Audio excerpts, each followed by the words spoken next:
Nous vous saluons tous dans le nom précieux de notre Seigneur Jésus-Christ, créateur de choses visibles et invisibles. Encore une fois, Dieu nous a fait grâce, enfin que nous puissions partager sa parole, parce qu'il est écrit dans la Bible, l'homme ne vivra pas seulement de pain, mais aussi de toute parole qui sort de la bouche de l'Éternel. Qu'il plaise au Seigneur de nous accorder un moment glorieux, le moment du partage de la parole, parce qu'il est écrit aussi dans la Bible, encore une fois, écoutez sa parole et vos âmes vivront. Aujourd'hui, nous allons nous entretenir sur un thème aussi important, parce que la Bible dit que toute écriture est inspirée de Dieu. Nous sommes dans le livre de Marc au chapitre 8, Marc au chapitre 8, le verset 22 jusqu'au verset 26e, que le frère nous lise cette portion de l'écriture. Marc au chapitre 8, le verset 22, le verset 26. Marc chapitre 8, du 22e verset au 26e verset, nous lisons au nom du Seigneur. Amen. Ils se rendirent à Bethsaïda, et en amenant vers Jésus un aveugle, qu'on le pria de toucher. Il prit l'aveugle par la main et le conduisit hors du village.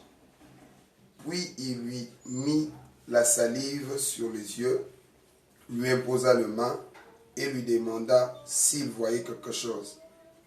Il regarda et dit, « J'aperçois les hommes, mais j'en vois comme des arbres. » Et il marchait. Jésus lui mit de nouveau la main sur les yeux, et quand l'aveugle regarda fixement, il fut guéri et il vit tout distinctement. Alors Jésus le renvoya dans sa maison en disant,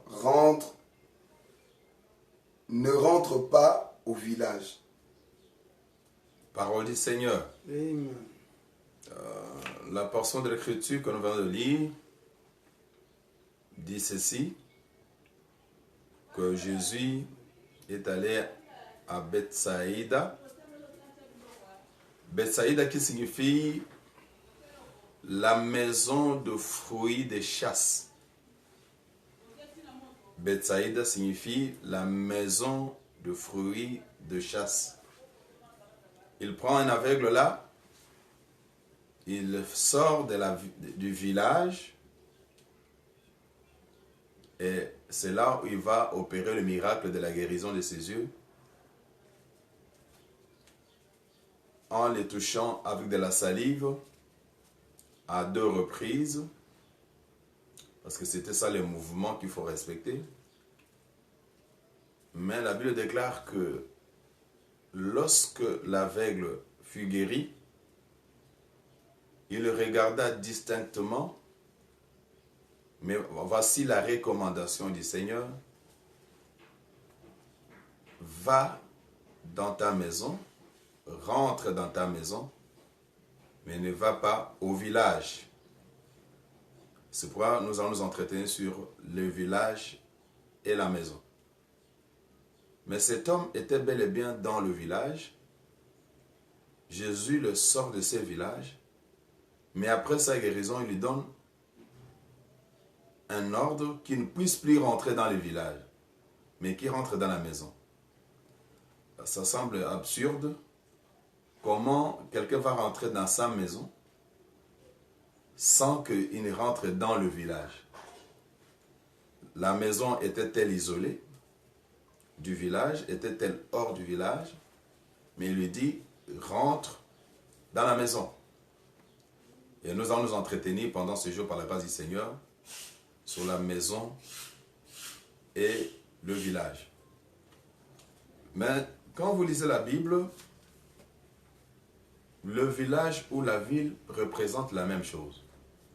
Parce que le Seigneur a dit à ses disciples, dans quelque ville ou village vous serez, vous entrerez, lorsqu'il envoya pour la première fois ses disciples, lui-même a défini, ça pourrait être dans un village ou dans une ville. Donc, c'est la même chose selon la pensée de l'Écriture. nous voulons ici dire que nous tous, l'humanité était aveugle.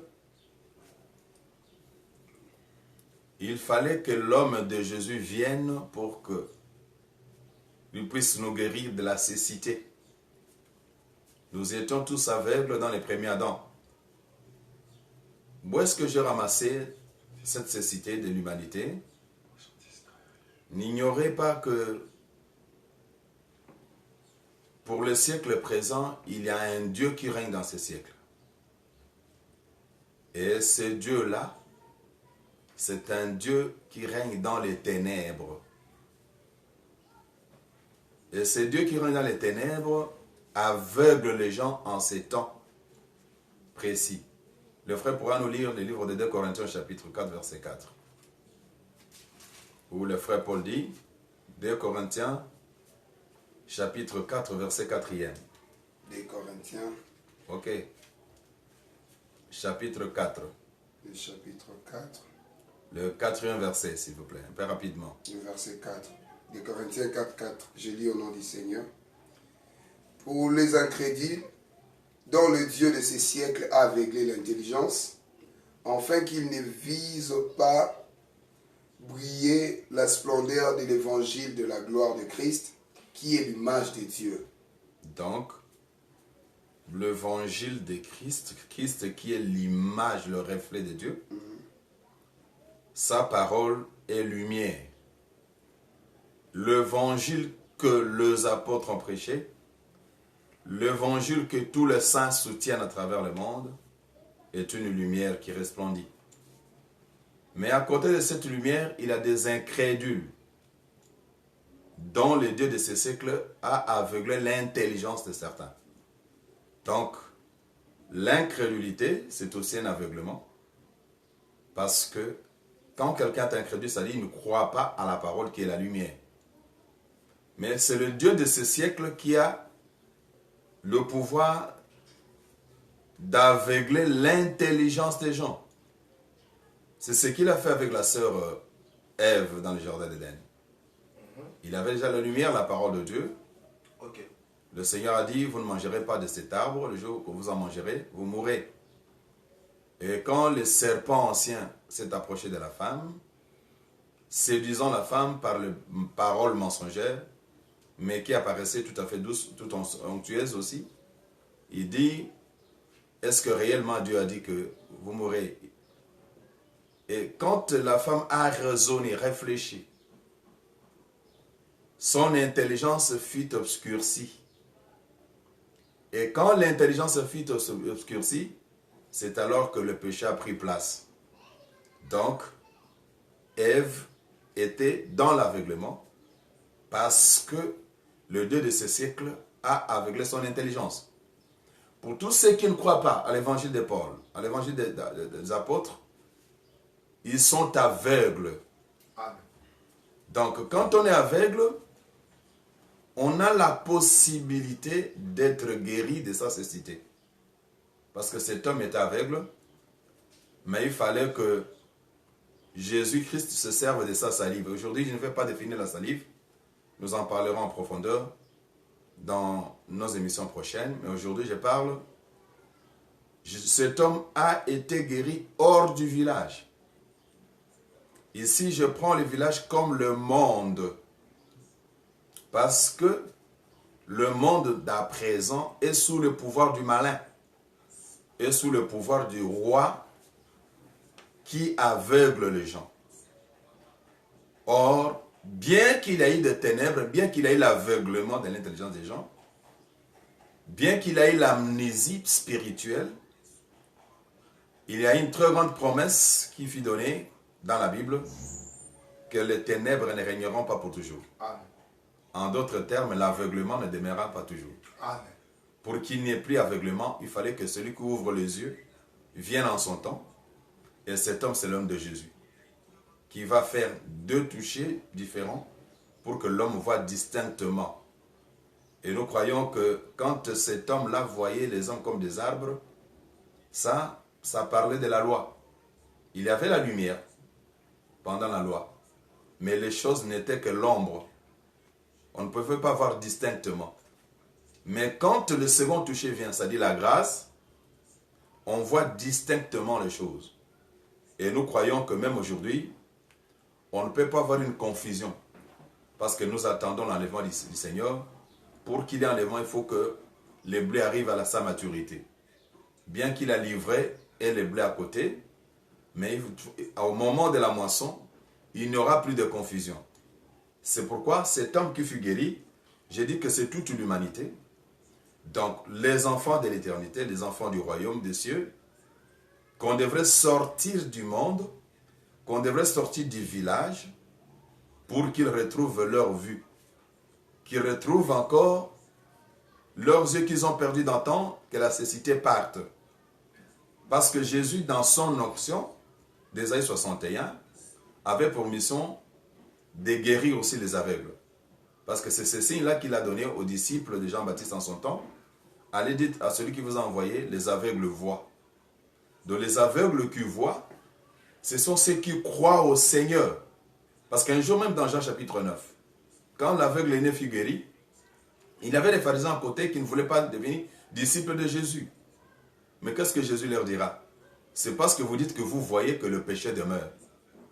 Mais si vous étiez aveugle, vous aurez cru à mon évangile. C'est-à-dire, celui qui ne croit pas à l'évangile est aveugle. Celui qui ne croit pas à l'évangile est incrédule. Et l'incrédulité ne peut venir que de Dieu de ce siècle. C'est pourquoi nous croyons fermement que Jésus devrait d'abord faire sortir l'aveugle du village, mais tout en intimant l'ordre de ne plus rentrer dans le village, mais rentrer dans la maison. C'est-à-dire que Jésus-Christ est venu construire une maison, mais cette maison devait être hors du village.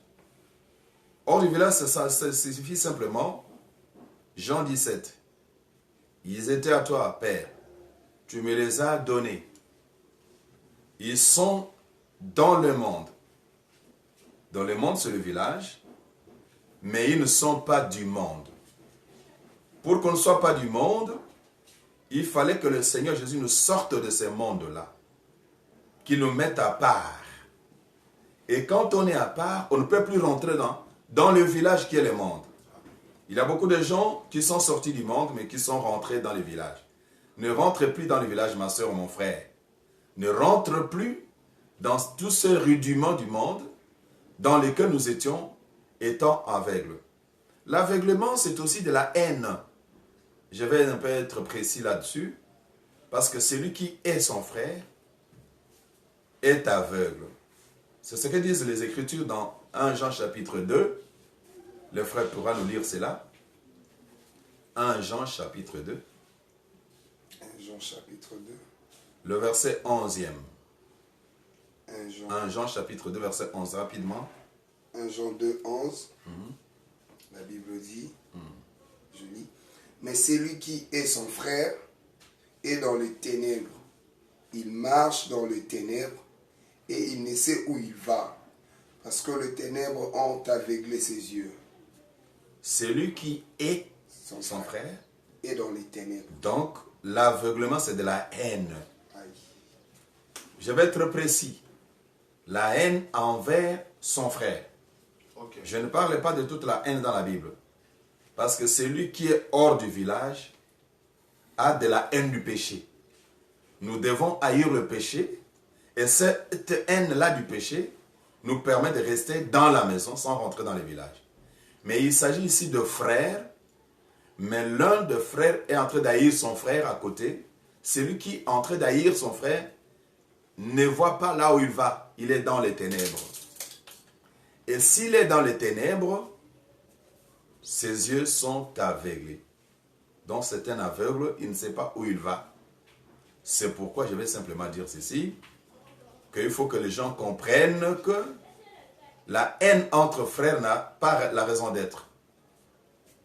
C'est pourquoi si on dit que Caïn était du malin, c'est parce que Caïn avait de la haine avec son frère Abel. Okay. Mais cela n'a pas fait, en son temps, à Caïn, fils du diable, non. Il a haï à cause du sacrifice qu'Abel avait offert à l'Éternel. C'était de la haine simplement. mais cette haine ne pouvait pas l'amener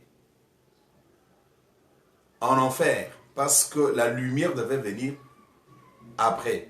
Vous verrez avec Caïn, lorsqu'il est son frère, et qu'il le tua en son temps, mais le Seigneur continue à croire que Caïn était toujours frère d'Abel, bien qu'Abel était mort. Quand le sang d'Abel criait, le Dieu du ciel dit, le sang de ton frère Abel crie. Donc même après la mort d'Abel, Caïn était toujours frère à Abel. Est-ce que nous allons dire que Caïn est Satan? Non.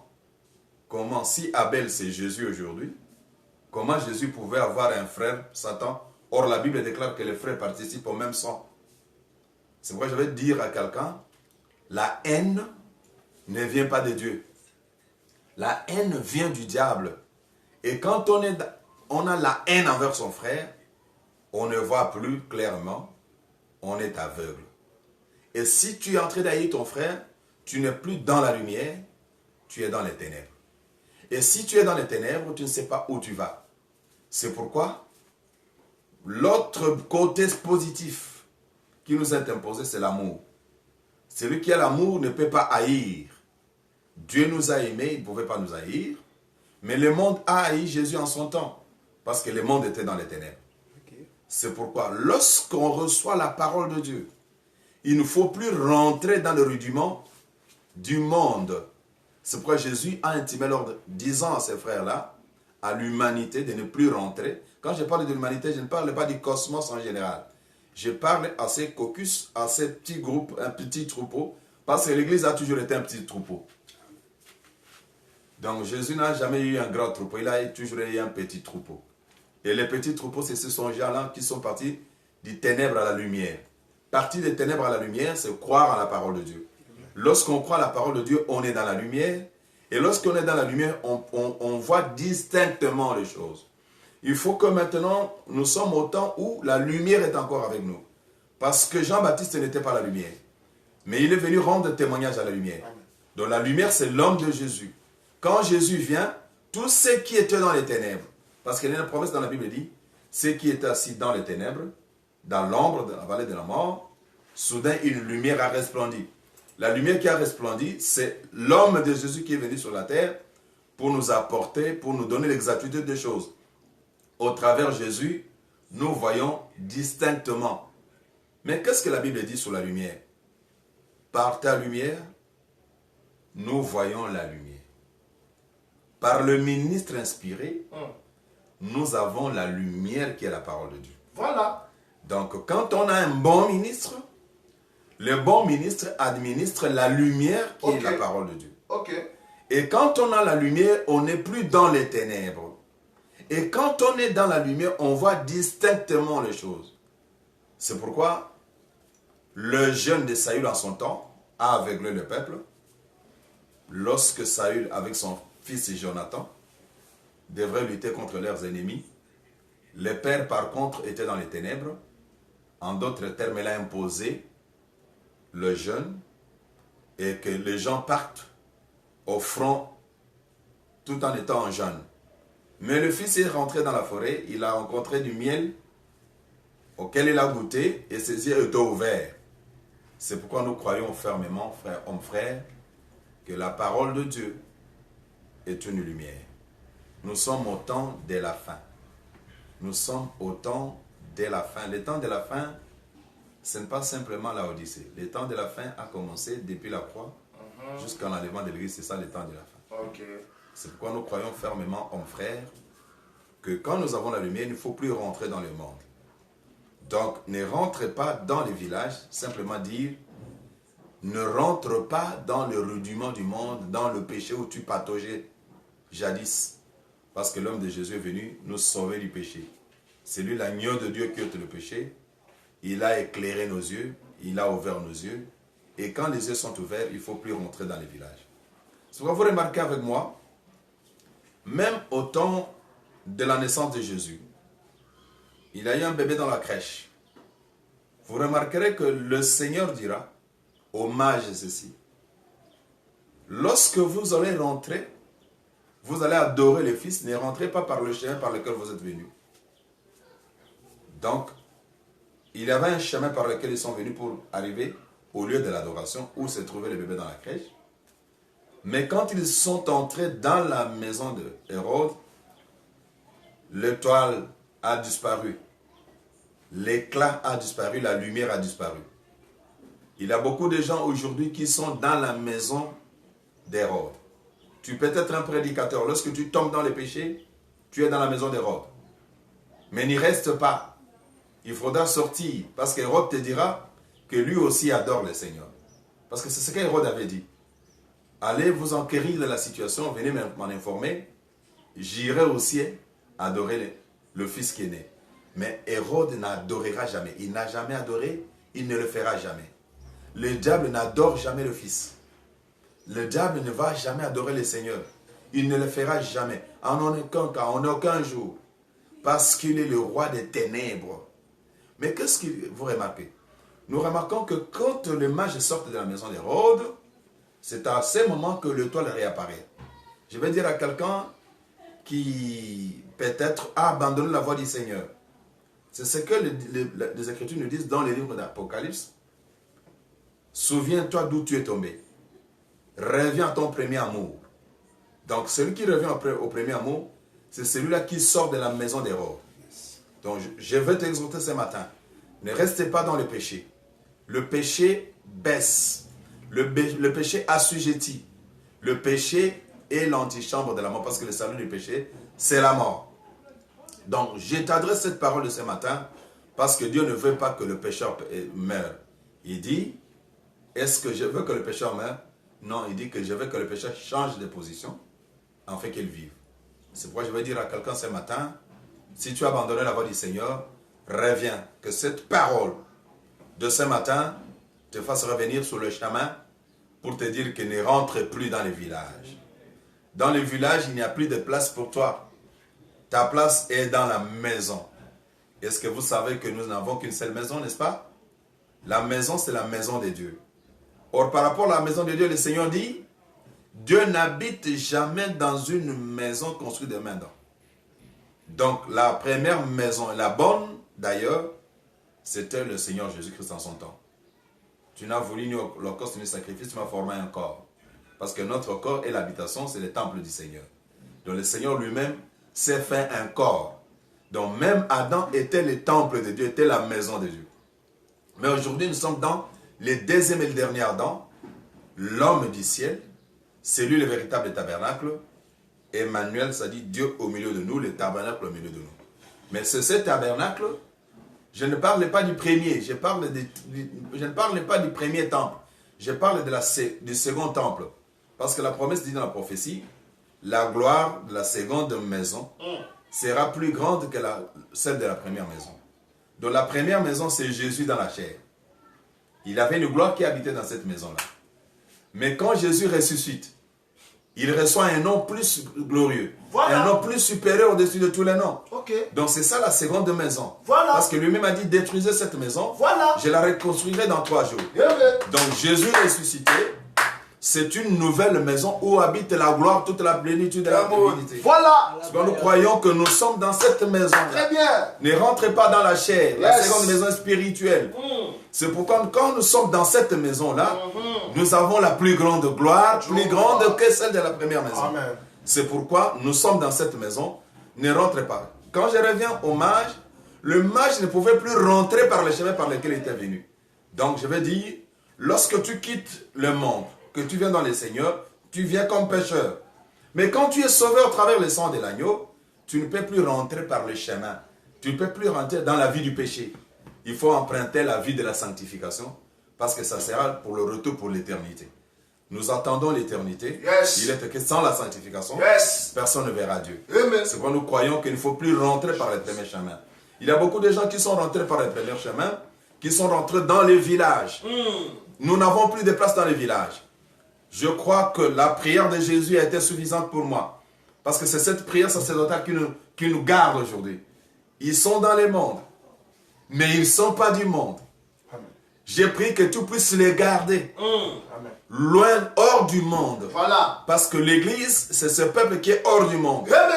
Et quand on est hors du monde, on n'est pas exposé, on est dans une maison.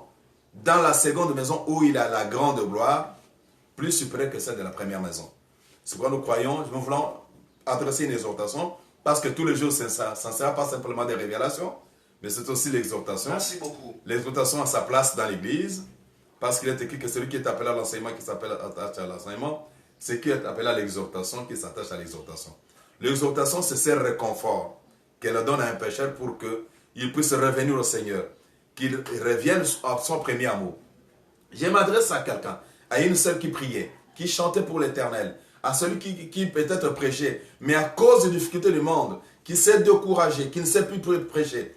Relève-toi, Seigneur. Le Seigneur va t'éclairer. Remarquez, quand le frère Élie, un homme puissant en miracle, devant la Jézabel, il était au bout de son souffle et dit, je vais mourir aujourd'hui. Mais le Seigneur est venu avec une cruche d'eau, avec du pain chaud sur les pierres chaudes, pour lui dire, prends, mange et bois. Donc ce matin, je suis venu avec de l'eau et du pain pour te dire, prends, mange et bois. Car le chemin est encore long. Ne te décourage pas. Même si tu as bronché, Jésus est ton avocat, reviens. Il est là pour te pardonner. Parce qu'il était que si nous avons péché, nous avons un avocat auprès du Père. Donc Dieu ne pardonne que ce Fils. C'est pourquoi je vais dire à quelqu'un, ne reste pas cloisonné dans le péché. Ta place n'est pas dans les péchés. Ta place n'est pas dans les villages. Parce que dans les villages, on était aveugle. C'est hors du village qu'on retrouve sa vue. C'est hors du village qu'on est guéri de la cécité. C'est pourquoi nous croyons qu'en tant que chrétiens, nous avons les yeux de l'aigle parce que notre Père est un aigle. Nous avons une vue perçante, une vue tellement claire. C'est pourquoi, lorsque même le frère Philippe n'a pas vu distinctement le Seigneur, il dit, montre-nous le Père. Il fallait que ses yeux s'ouvrent, que le Seigneur lui dise, oh Philippe, depuis tous ces temps, tu ne m'as jamais vu. Tu ne reconnais pas que celui qui m'a vu a vu le Père. Ces jours-là, Philippe avait les yeux clairs, la vue claire, il a vu distinctement. Il ne pouvait plus chercher un autre Seigneur au ciel. Il dit, celui-ci, c'est lui le Père, parce que j'ai vu le Père. Or, connaître le Père, cela nous suffit. Lorsqu'on connaît le Père, cela nous suffit. Quand la Bible dit que connaître le Père, cela nous suffit, ça dit, quand on a le Père, on ne manquera de rien. Le Seigneur est notre berger. Nous ne manquerons de rien. C'est ce que nous voulons dire ce matin, hommes, frères, que le Seigneur éclaire, que le Dieu de paix illumine les yeux de ton cœur. Si les yeux de ton cœur ont été aveuglés par un péché, au travers de ces messages, que les yeux du cœur soient illuminés par le Seigneur. Qu'il illumine tes yeux. Je ne parle pas de ces yeux physiques, parce que nous ne marchons pas selon la vue, mais nous marchons selon la foi. Nous avons toujours dit que la foi, c'est les yeux du cœur. Pour que le cœur voie, pour que le cœur reçoive quelque chose du Seigneur, il faut que la foi lui soit imputée à justice, afin que les yeux du cœur permettent à l'homme de marcher. C'est pourquoi, si tu as abandonné la voie du Seigneur, reviens, ne rentre plus dans les villages.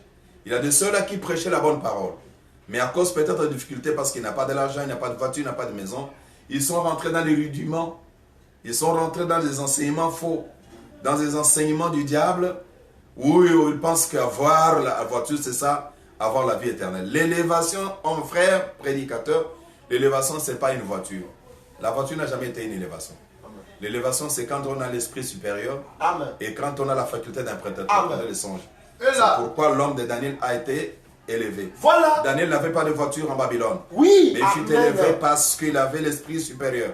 Que l'esprit de supérieur t'illumine ce matin, et enfin que tu vois clairement les choses. C'est pourquoi quand Dieu se cache, il faut avoir les yeux de le voir.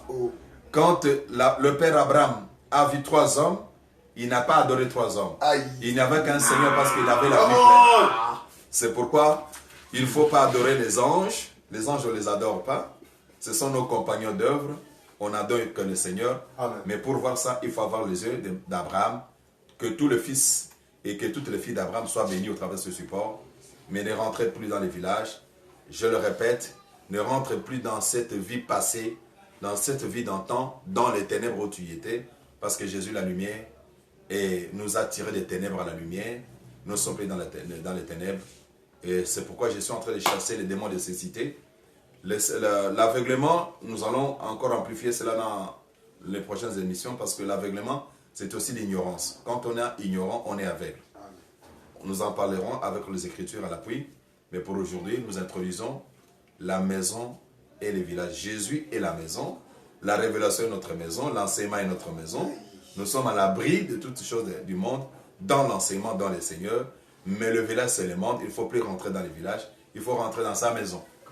Et c'est pourquoi la Bible dit, nous ne sommes plus les étrangers, mais nous sommes les concitoyens du ciel, les gens de la maison de l'Éternel.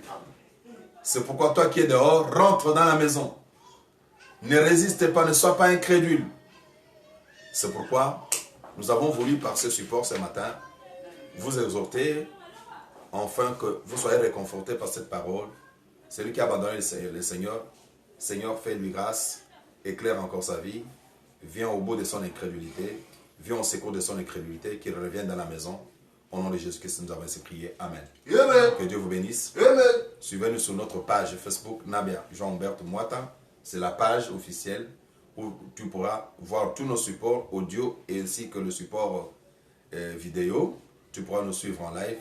Nous avons notre programme sur notre grille des programmes chaque mardi, chaque vendredi et chaque dimanche à 10h. Les programmes sont toujours maintenus parce que nous sommes pendant les confinements. Je pense qu'après le confinement, on pourra bousculer notre horaire pour que vous nous suiviez, même sur notre chaîne YouTube, J majuscule H, J majuscule point H, majuscule point Mwata TV. Suivez-nous en direct, nous avons besoin de vos suggestions, nous avons besoin de votre aide, s'il vous plaît. Nous lançons cet appel, nous avons besoin, vous pouvez nous soutenir avec une caméra, ça nous aidera à propager l'évangile du Seigneur et Dieu se souviendra toujours de toi à tout moment. Que Dieu bénisse tous les frères qui sont à côté de moi, les frères Wamena, le frère V, le frère Michel, le frère Enoch et le frère Seth, et ainsi que votre frère, votre humble serviteur, le frère Mwata qui vous a prêché. Que Dieu vous bénisse. Bye, à la prochaine. Amen.